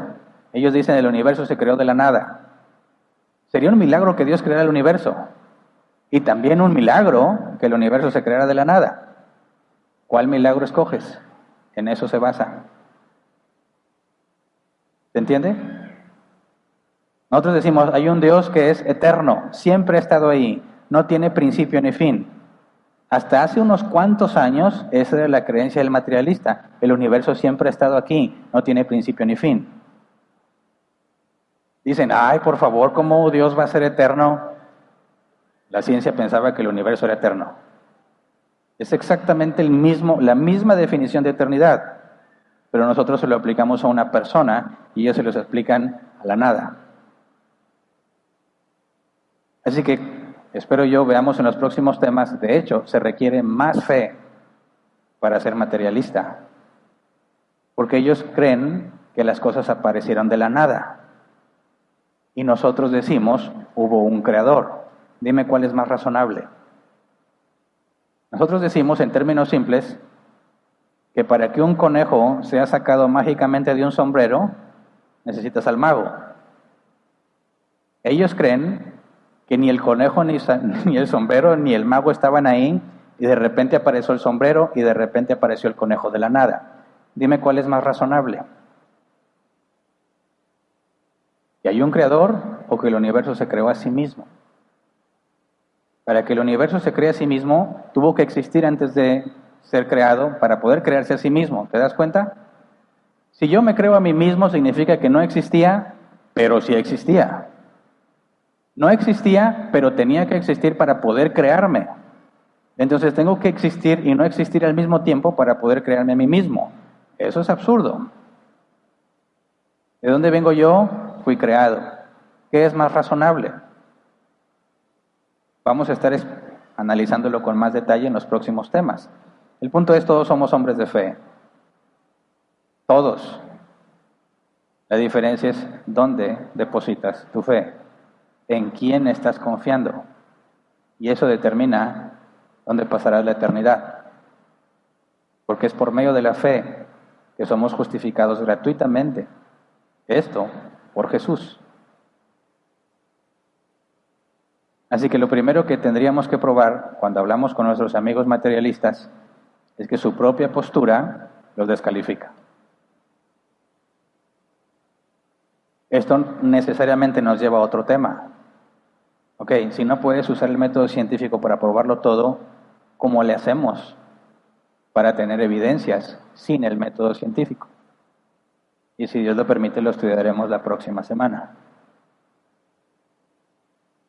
Entonces, ¿tienes fe o no tienes fe? ¿Qué crees? ¿Por qué crees eso? ¿Cómo lo aplicas y cómo lo enseñas a otros? Si esas 4 cosas las tienes claras, vas a glorificar a Dios cuando hables. Si esas 4 cosas las guardas siempre como algo que tienes que tener claridad en todo lo que haces, vas a glorificar a Dios de muchas maneras. Pero si desconectas tu cerebro y nomás crees lo que te digo, vas a tener muchos problemas. No lo hagas. Por eso, terminando de orar, vamos a pasar a la sección de preguntas y respuestas. ¿Para qué esa sección de preguntas y respuestas? Con 2 propósitos. Uno, que quizás no lo piensan así, pero es el principal. Yo sé que yo me puedo equivocar. Sé que puedo razonar mal. Sé que pude haber sacado textos de contexto. Sé que pude haber llegado a conclusiones incorrectas. Y esta es la oportunidad de que hagas tu pregunta para ver si yo estoy cometiendo un error y poder tener la oportunidad y reconocerlo delante de todos. Porque mi intención no es convencerte de lo que yo digo, sino que juntos investiguemos cuál es la verdad de Dios y lleguemos a la conclusión juntos. Esa es la primera razón por la cual implementamos la sección de preguntas y respuestas. Y una vez sucedió en un estudio de Éxodo que yo me atreví a decir que Dios había escrito las tablas, las segundas, con su propia mano, y alguien me corrigió. Después, no en la sección de preguntas y respuestas. Y al siguiente miércoles yo tuve que venir y decir, me equivoqué, cometí este error, interpreté mal este pasaje, y di todas las razones por qué había interpretado mal ese pasaje y corregí. Sí estoy dispuesto a que alguien examine lo que digo. No como dicen, los cristianos no quieren que nadie los cuestione. Razona, medítalo. ¿Crees que estoy en un error? Para eso está la sección de preguntas. Ya se pasó el día, acércate, no te preocupes. Si me pruebas con la Escritura que cometí un error, encantado de la vida voy a hacer la corrección y te lo voy a agradecer. Segundo propósito de la sección de preguntas y respuestas, que no te quedes con dudas y me des la oportunidad de explicar aquello que no expliqué quizás de la mejor manera. No todos pensamos igual, y un ejemplo puede ser muy ilustrativo para alguien y confundir completamente a otra persona. La sección de preguntas está diseñada para que me des la oportunidad de ser más claro y de poder resolver esa pregunta si está dentro de mis capacidades hacerla. De manera que no te vayas nada más con que pues no entendí, sino que aproveches el tiempo para que me des la oportunidad de explicarle de una manera más simple o aclararlo mejor y sea tiempo útil, ¿verdad? Edificante. Hace mucho habíamos explicado el porqué y yo sé que así nada más le seguimos y no se entiende, pero quiero dejar en claro que no estamos negados a preguntas, a dudas, a cuestionamientos, siempre y cuando se hagan con el debido respeto, ¿verdad? También. Si te vas a poner loco, no te vamos a dejar hablar. Vamos a pedir que te calmes y luego ya calmado me dices. Pero ese es el punto. Hay que mostrar que los cristianos no estamos diciendo, al menos nosotros, que lo que decimos es la absoluta verdad. Y que de la misma manera en que ellos dicen, aquí están mis resultados, examínalos, es exactamente lo mismo que hacemos con la Escritura. Checa mi razonamiento y los pasajes y cómo llegué a la conclusión, examínalo. Si crees que hay un error, dímelo. Es la mejor y la mayor muestra de amor que me puedes dar. Hay que esforzarnos para que ese concepto de que el cristiano no acepta ser cuestionado sea erradicado por completo, porque hace mucho daño. Así que vamos a ponernos de pie y vamos a orar.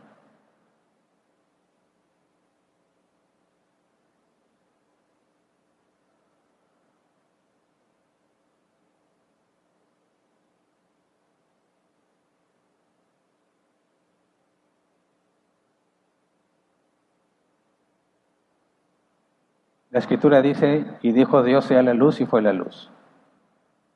¿Por qué lo creemos?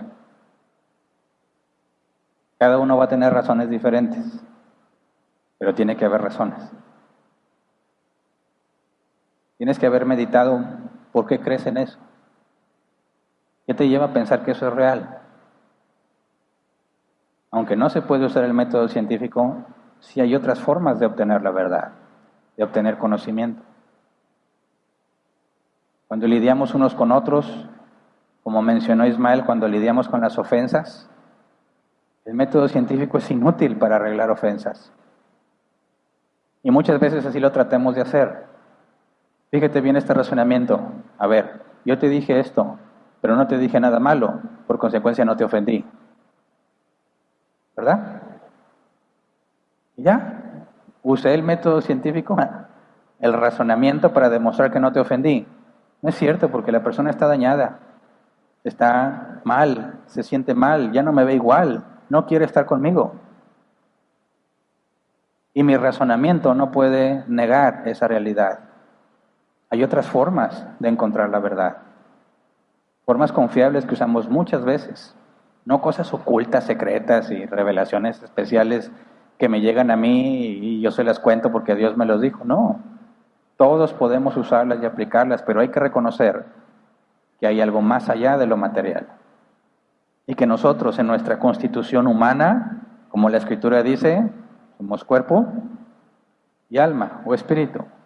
Y una parte espiritual, una parte que no es material, lo que nos hace conscientes, lo que nos hace pensar, razonar, lo que permite que interactuemos con la lógica, con las matemáticas. Hay un punto en el que se intersectan lo material y lo que no es material. Y esa parte inmaterial en nosotros nos permite interactuar con cosas que no son materiales.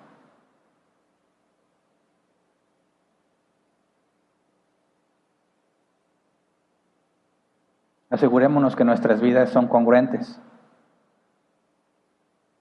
Muchos ateos son ateos por culpa de cristianos. Personas que se acercaron ofendidas, lastimadas a la iglesia y las maltrataron. Y van a un razonamiento errado, pero dicen, entonces no hay Dios, porque mira cómo son los cristianos. Un cristiano no es la prueba de que Dios existe. Menos si estudias la Biblia, cuando nos hace claramente ver que somos malvados por naturaleza. Pero muchos de los que se dicen ateos son ateos por el maltrato que recibieron de los cristianos, por malas respuestas que los cristianos dieron, por acusaciones movidas por la ignorancia. He conocido casos de feministas que aborrecen a Dios y a los hombres porque en su iglesia les dijeron que ponerse pantalón era pecado. Les dijeron que tenían que ser sumisas aunque les pegaran. La gran mayoría de los ateos y agnósticos han sido nuestra culpa. Porque en lugar de glorificar a Dios, mancillamos su nombre. ¿Cuántas veces tuviste la oportunidad de glorificarlo, pero por nuestra ignorancia echamos a perder las cosas? Así que creo yo, tenemos una deuda enorme con nuestra sociedad. Demostrar claramente la verdad bíblica, empezando por la forma en la que vivimos. Y todos tenemos mucho que hacer en esa área. Pero confiamos en Dios, confiamos. Esa es la fe. Él nos hace crecer. A veces es imperceptible, pero hoy somos más como Cristo que ayer. Aunque parece al revés, Él es fiel. El que nos llamó terminará la obra que empezó. Lo que se nos pide es reconocer nuestra maldad, humillarnos, arrepentirnos. Así que hagamos nuestra parte en esto. No estamos en guerra con la ciencia, no estamos en guerra con los ateos. Son nuestro prójimo y tenemos el mandato de amarlos como a nosotros mismos. No discutas sin sentido. Son muy dados en las redes sociales a decir cosas en nombre de la verdad, pero claramente carnales y ofensivas, que lo que buscan es humillar, avergonzar y destruir en lugar de edificar. Y eso para nada contribuye a la glorificación de Dios. Evita las discusiones necias, fue lo que Pablo le dijo a Timoteo. Proverbios, no discutas con el necio. Seamos sabios, necesitamos sabiduría de Dios. Todos nos equivocamos, pero gracias a Dios Él es fiel. Y roguémosle que nos dé la oportunidad de hablar con alguien que cree estas cosas de que solamente el método científico es útil. Y con gracia, con paciencia, busquemos razonar juntos. Por si, como dice la Escritura, por si tal vez Dios les permita entender. Claro, la Escritura dice que para poder entender las cosas de Dios se requiere el Espíritu. Así que no son nuestros argumentos lo que va a hacer que las personas crean en Dios. Nunca vas a convertir a alguien echándole argumentos. Es el Espíritu Santo el que regenera a las personas. Pero tal vez el medio que Dios use para que lo conozcan puedan ser argumentos bíblicos que muestren que es perfectamente razonable creer en Dios. Esa es nuestra esperanza. ¿Se entiende? No quiero que vean, por favor, sobre todo los jóvenes, que este es un curso para que puedas pelear. Para que ahora sí puedas decir, ándale, ya le traigo ganas, voy a empezar a decirle que él también tiene fe. Si haces eso, no has entendido nada de lo que estamos viendo aquí.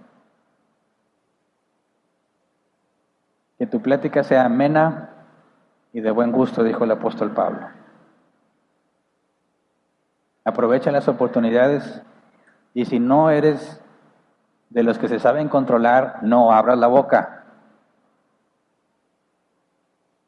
Porque luego los ves a los cristianos, empiezan muy amorosos y terminan diciendo maldiciones.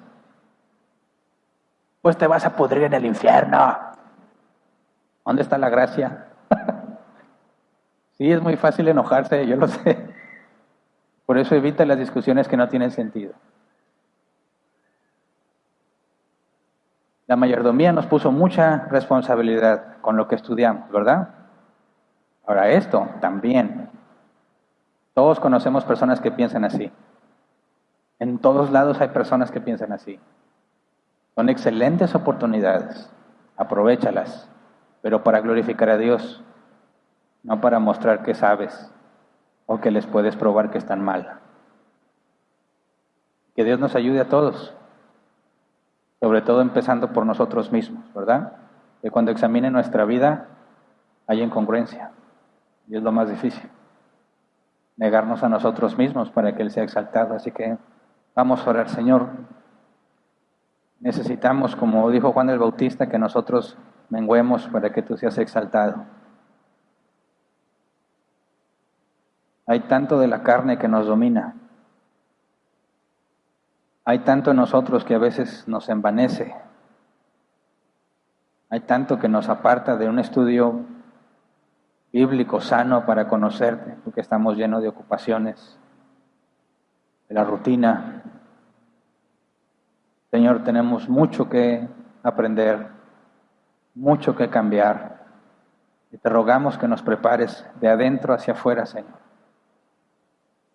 Queremos aprovechar toda oportunidad que nos presentes para hablar de ti, Señor, y glorificarte de la manera correcta, sea de ciencia, de ideología de género, de aborto, de tantas cosas que nuestra sociedad tiene confusos, que no tienen una brújula, no tienen un fundamento para lo que dicen, porque obstinadamente se han propuesto negar la verdad. Pero tenemos mucho, Señor, que hacer para probar que no es solamente una cuestión mental o de argumentos, sino que la esencia de la vida cristiana es una vida sometida a Cristo, una vida de autonegación para que tu nombre sea exaltado, Señor. Ayúdanos a trabajar en eso primero. Queremos comprender qué piensan, cómo razonan, para poder entender, Señor, la mejor manera de hablar con ellos, buscando ser pacíficos, evitando los conflictos, pero con la esperanza siempre firme y presente de que nuestra explicación, siendo clara, simple, puede ser el medio que tú uses para atraerlos a tu conocimiento. Te rogamos por todos aquellos, Señor, que han decidido refugiarse en el cientificismo a causa del mal testimonio de nosotros los cristianos. Aquellos que están rechazando a un Dios que no existe, pero que le enseñaron en alguna iglesia cristiana.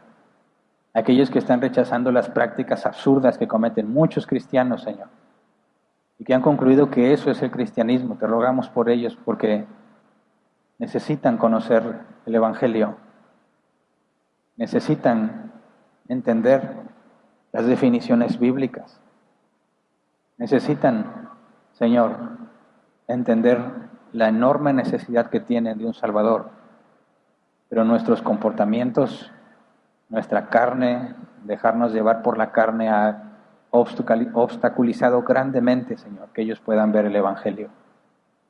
Hemos construido barreras humanas por nuestra mala comprensión de tu palabra, que hacen muy difícil que podamos platicar pacíficamente. Pero te rogamos por todos ellos, Señor. Alguno de nosotros tiene cercano a uno de ellos. Te rogamos que nos uses para hacerles ver que el Evangelio que han rechazado, nosotros también lo rechazamos porque es falso. Que la definición de fe que ellos han repudiado, también la repudiamos porque es falsa. Que las malas prácticas que hacen los cristianos también las repudiamos y reconocemos que nosotros mismos las hemos hecho. Queremos que conozcan la verdad bíblica y queda en tu voluntad si la rechazan, pero que estén rechazando el Evangelio verdadero, no la mentira que les contaron, no los falsos cristianos que vieron o los pecados de cristianos genuinos que los ofendieron. Hemos hecho tantas cosas mal, Señor, que te rogamos que en tu misericordia y por amor a tus elegidos nos permites llegar a aquellos que realmente están interesados en buscar la verdad. Aquellos, Señor, que por medio de tu poder son buena tierra que necesita la semilla. Queremos ser el sembrador, Señor, que reparte tu semilla. Y aunque no toda cae en buena tierra, queremos ver el milagro, Señor, de que la semilla que enviamos caiga en la tierra que tú has preparado para que veamos fruto al 30, al 60 y al 100 por uno, Señor. Gracias por tanta paciencia que has tenido para con nosotros, antes de entender estas cosas y después de entenderlas. Gracias porque tus misericordias son nuevas cada mañana. Gracias porque tus promesas son inmutables. Si no, ya hubiéramos sido consumidos por tu ira, Señor, porque merecemos la destrucción, pero a ti te ha placido gratuitamente regalarnos la salvación. Por eso te rogamos que nos cambies y nos uses para que podamos glorificar tu nombre, porque tú eres digno. Gracias, Señor. Amén. ¿Pueden sentarse? Pasemos a la sección de preguntas y respuestas. Saben que tenemos 15 minutos. Antes hasta le dábamos de 2 horas. No sé si alguien se acuerda. Digamos, es que es bien importante que se vayan sin dudas. Y obviamente no duró mucho, ¿verdad? La sesión sí, pero el tiempo no. Y tuvimos que hacer ajustes. Entonces, tenemos 15 minutos para responder todas las que alcancemos. Y si no alcanzamos por tiempo, o porque no me dio la capacidad para responderla en este momento, tenemos una sesión de preguntas y respuestas cada 2 semanas, los días martes. Este próximo martes toca de nuevo la sesión de preguntas y respuestas. Dedicamos 1 hora y media a responder preguntas. Ahí sí podemos utilizar el tiempo. La 1 hora y media es completa para responder preguntas. Y lo hacemos vía YouTube. Si le das me gusta a la página de Árbol Plantado en Facebook o a la de YouTube, te va a enviar la notificación martes, minutos antes de las 7 p.m. hora del Centro de México. Se publica el link de la sesión del video en vivo en YouTube para que ingreses y por medio del chat hagas tus preguntas y yo me esfuerzo por contestar todas las que pueda en 1 hora y media. Y ese es con el propósito de que todos podamos avanzar en el conocimiento de Dios.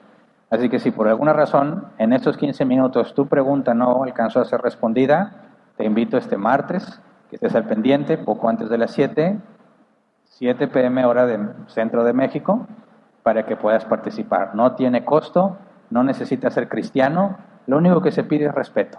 Gracias a Dios hasta ahora no hemos tenido ningún problema con faltas de respeto, no hemos tenido ningún comentario negativo. Hace mucho en un grupo de WhatsApp a alguien, si el chistoso subió pornografía, pero fue todo, ¿verdad? No pasó de eso, nomás cerramos los ojos y ya. Gracias a Dios siempre ha sido de forma respetuosa, pacífica, y ese es el propósito, ¿verdad? Poder dialogar como seres humanos racionales. Bien. Entonces, vamos a empezar con las preguntas. Discúlpeme, vamos a pensar en alguna manera más eficiente de ver las preguntas, porque ya me lo han dicho y no quiero que se me olvide, a veces pierdo tiempo ubicando de pregunta a pregunta, y luego me gritan, te pasaste 2. Pues es que estamos viéndolo en WhatsApp y yo estoy leyendo una pregunta y cuando llega la nueva pregunta se recorre todo. Y ya me cuesta mucho trabajo a veces identificar en la que estaba. Entonces antes de que empiece a correr el tiempo, de una vez limpio ahí mi nombre y mi reputación. Es el WhatsApp, no es mi culpa. Vamos a pensar en otra alternativa, pero ahora seguimos con el WhatsApp, pero vamos a buscar otra alternativa donde se pueda leer sin que se me revuelvan y no perder tiempo en eso. Ok, primera pregunta de Juan Villarreal. Buenas tardes, ¿a qué se refería Pablo con falsa ciencia en estos versículos? Oh Timoteo, guarda lo que se ha encomendado, evitando las profanas pláticas sobre cosas vanas y los argumentos de la falsamente llamada ciencia, la cual profesando algunos se desviaron de la fe. La gracia sea contigo, amén. Mira, habría que analizar el contexto, pero la palabra ciencia ahí no es lo mismo que para nosotros significa la ciencia hoy en día, ¿verdad? Nuestra palabra ciencia es realmente moderna y no es lo que está ahí. Muy probablemente, y esto lo digo así de lo que tengo en la mente porque no analizamos este pasaje hoy, pero se refiere al supuesto gnosticismo de un conocimiento especial que necesitas para poder alcanzar a Dios o poder alcanzar la salvación o mayor grado de nivel espiritual, etcétera, etcétera, que algo que se movía en aquel entonces. Entonces aseguraban que a menos que ellos te transmitieran ese conocimiento no podrías avanzar, ni siquiera podrías salvarte. Entonces, lo digo reservo y aclaro, de estudiar bien el contexto, es muy probable que se refiera al gnosticismo. Siguiente, Irving Castro, ¿tienes alguna postura entre presuposicionalismo y evidencialismo como método de apologética o podemos encontrar funcionalidad en ambas. Yo creo que según el sapo la pedrada, o sea, según de qué estás hablando y con quién estás hablando. Pero no hemos definido ninguno de esos dos puntos, espero en Dios que más adelante podamos ver algo de apologética, pero es la manera en que pretendes mostrar la defensa de la fe, ¿verdad? Evidencialismo es mostrando por medio de las evidencias nuestros argumentos o presuponiendo, mostrar que tienes que presuponer muchas cosas para poder hacer conclusiones. Yo creo que las dos son útiles, son muy buenas y hay que aplicarlas según el caso. He visto personas que son muy cerradas y su manera de pensar necesita que le expliques como evidencialista. Y hay otros que necesitan ver la otra postura para que hagan un alto en sus argumentos. Entonces, yo creo que las dos son muy útiles. Creo que la que genera diálogos más racionales y pacíficos es la evidencialista. Pero bueno, ahí es cuestión de opinión. Siguiente. Jocelyn Arrieta, ¿se puede comprobar el pasado con una grabación? Mira, el problema no es tráeme evidencia del pasado, sino que es real el pasado.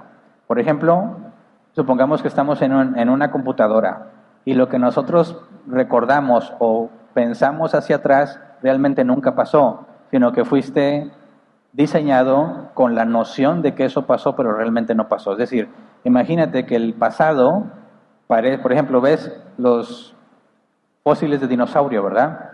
Y tú dices, bueno, ¿cuánto tiempo tuvo que haber pasado para que esos fósiles se produjeran?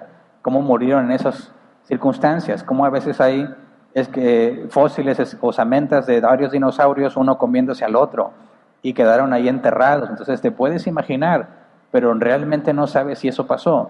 Quizás alguien puso los huesos ahí y los trató de manera que parecieran viejos, y los enterró en cierta capa de la tierra para que coincida con las posibles formas de calcular las edades, pero realmente no pasó. Y ya ha habido falsificaciones de este tipo, ¿verdad?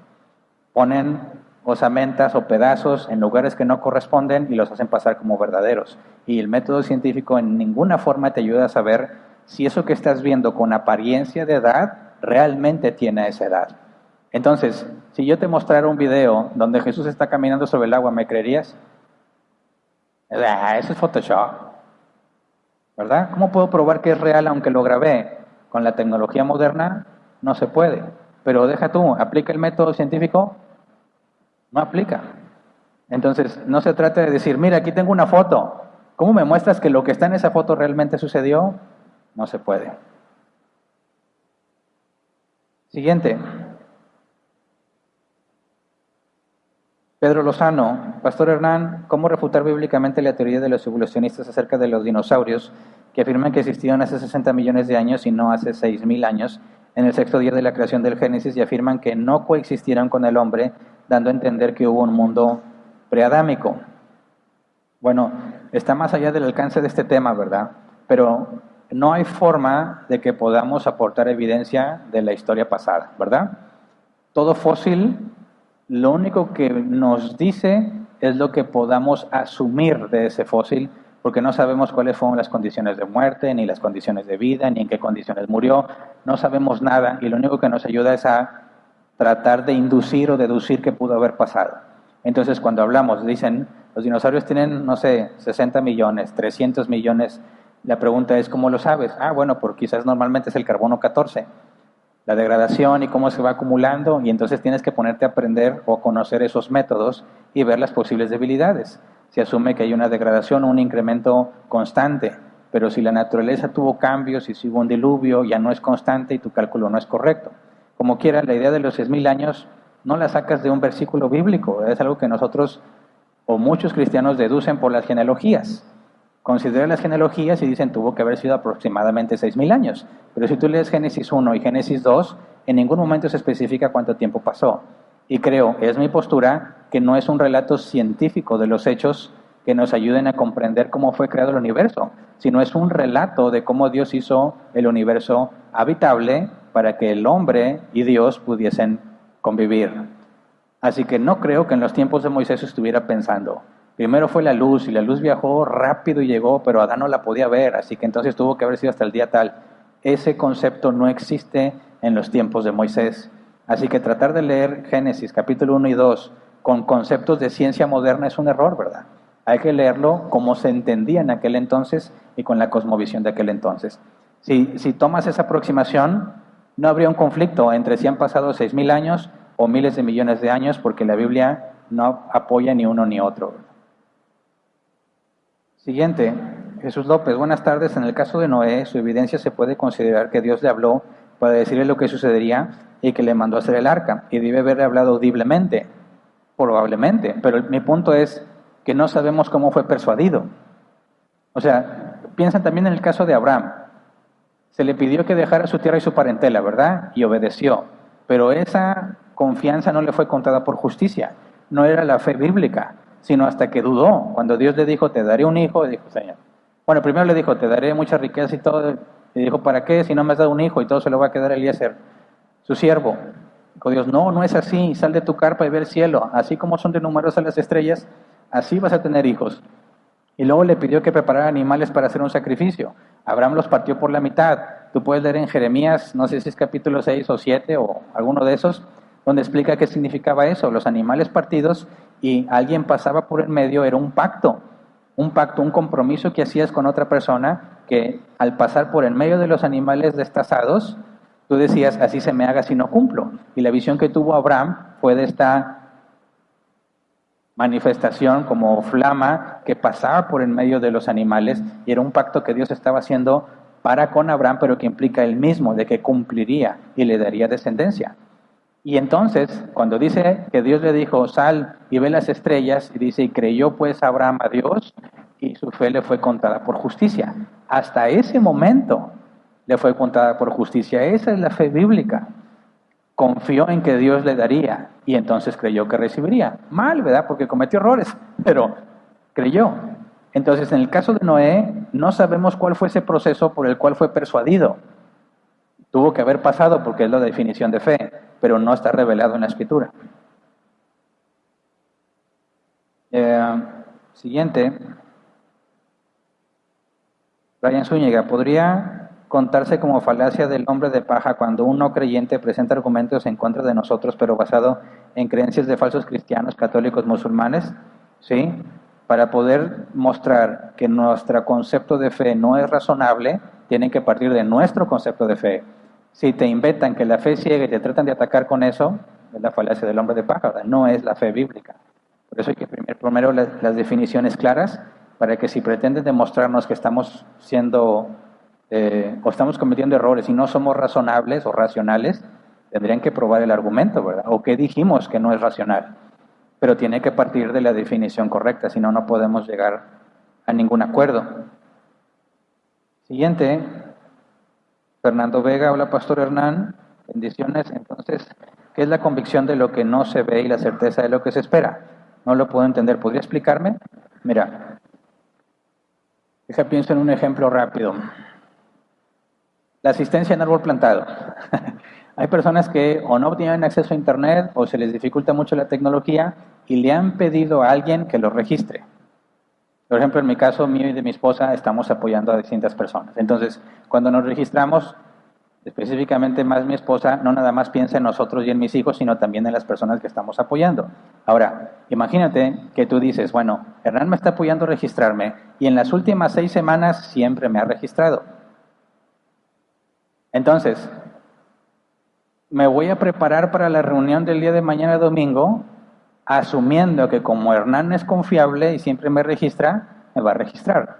No tengo la evidencia de que esté registrado, no sabe si realmente está registrado, pero si yo he sido confiable, dice, doy por hecho, es prácticamente una garantía, porque Hernán ha probado ser confiable. Entonces, cuando hablamos de la fe, la certeza de lo que se espera, que en el griego es la garantía de lo que espero, la convicción de lo que no se ve, tengo como si tuviera la evidencia de lo que no veo, está basado en lo confiable que es Dios. Dado que Dios nunca falla, Él nunca se equivoca, no miente, todo lo puede, todo lo sabe, todo lo que hace es lo mejor que pudo haber sido, entonces es como si yo ya tuviera seguro lo que estoy esperando. Si Él dijo que terminará la obra que empezó en nosotros, Y llegaremos a la estatura del varón perfecto, yo lo doy por hecho, aunque no lo estoy viendo, pero Dios es confiable. ¿Me explico? Se basa en la confianza en la persona de Dios, porque Él me ha convencido que Él no falla, que Él no miente, que Él no se equivoca. Por eso es como si tuviera la evidencia, aunque no lo veo. Espero que esa explicación ayude a tener el concepto más claro. Siguiente. A ver, se me movió aquí todo.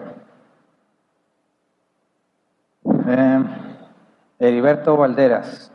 En el ejemplo de Pedro, su evidencia fue caminar sobre el agua. ¿Cuáles serían nuestras evidencias en la actualidad? Bueno, va a depender mucho de cada persona. Por ejemplo, el apóstol Pablo, ¿cómo llegó a la convicción de que Jesús era quien dijo ser? Por su caída rumbo a Damasco, ¿verdad? Se le apareció: Saulo, ¿por qué me persigues? Pedro decía que Jesús era un charlatán y que su resurrección era una farsa. ¿Cómo se le mostró a Pablo que él estaba equivocado? ¿Cómo fue persuadido de que realmente Jesús era quien era y resucitó entre los muertos? Se le apareció, ¿verdad? Y ese fue el medio que Dios usó para revelarse a él. Cada uno de nosotros vamos a tener historias diferentes, pero tiene que haber un inicio, algo que te persuadió de que estabas mal, algo te persuadió de que estás en pecado y que tienes que arrepentirte. Y va a variar en todos nosotros, pero es algo que no se produjo simplemente un día despertaste y ya. Hubo un proceso en el cual Dios te persuadió de que Él es real, sino cómo es que oras a Él, cómo es que estudias de Él, cómo es que esperas en sus promesas. Tuvo que haber un proceso, pero no para todos es el mismo. Cada uno, conforme conoces más cristianos y le preguntas, ¿cómo es que llegaste al conocimiento de Dios? Te sorprendes de la variedad de cosas que Dios hace para persuadir a los que ha llamado. Siguiente. Rosa Ramírez, buenas tardes. ¿Los milagros pueden ser medidos científicamente hoy en día? Muchas personas solo creen las palabras que otras dicen y eso distorsiona. ¿Qué pasa si no se pueden probar? Mira, para un materialista los milagros no existen. Ellos aseguran que no existen los milagros. Y cuando hablamos de Jesús caminando sobre el agua, para ellos en automático lo descartan. Por eso el punto era demostrar que si tú nada más usas el método científico para probar que algo es verdad, lo estás haciendo mal. Quien dice los milagros no pasan, está usando el método científico, que asume que todo es material. Pero el razonamiento que tenemos los cristianos es muy simple. Mira, si Dios creó todo el universo solamente porque lo ordenó, ¿qué tan difícil es que haga que Jesús nazca de una virgen? ¿Qué tan difícil es que la burra hable? ¿Qué tan difícil es que haya caminado sobre el agua? Si Génesis 1:1 es real, el resto de la Biblia no tiene ningún problema. Y es más, los ateos dicen, oh, pues qué chiste, tu Dios todo lo puede. Pues sí, por eso es Dios, ¿verdad? Por eso no tenemos ningún conflicto con los milagros. Quien piensa que los milagros son imposibles es porque está siendo materialista. Y ya probamos que es inconsistente ser materialista. Siguiente. Carlos Alejandro Pérez Hernández. Entonces, hermano Hernán, ¿estamos en una Matrix? No. Yo confío en Dios en que esto es real. Dime en qué confías tú, porque sabemos que no podemos probar si estamos en una Matrix o no. Todo se basa en dónde estás depositando la fe. Y un día, de acuerdo a nuestra fe, se acabarán los ateos ante el juicio del gran trono blanco. Nadie podrá negarlo. Dice la Escritura, toda rodilla se doblará, toda lengua confesará que Jesús es el Señor. Hasta ese día, ahorita, lo único que tenemos es fe. Siguiente. Y voy a decir quién era, nomás para que diga, ¡ah! Lima, Perú, seguía su pregunta. Bueno, ya saben que el próximo martes, con todo gusto, los atiendo para buscar responder preguntas. Qué bueno, me da mucho gusto ver. Me sorprendo todavía estos días, aunque a veces nos acostumbramos, pero es sorprendente ver a tantas personas queriendo saber de Dios y de la Biblia. No es normal, es un milagro. Que cada vez más personas lleguen porque quieren conocer al Dios de la Biblia, eso es sobrenatural. Eso no sucede porque tú te lo propones, es algo que Dios está haciendo. Y ver que hay personas que preguntan y que no nos alcanza el tiempo y que como quedan en sesiones de preguntas, siempre estamos saturados de preguntas, es un milagro que el hombre esté buscando a su Creador. Es un milagro que el hombre quiera conocer de Dios y somos testigos de muchos milagros. Y hay quienes se atreven a decir que no existen. Pero bueno, hay mucho que agradecer y mucha responsabilidad de nuestra parte, ¿verdad? Gracias a todos.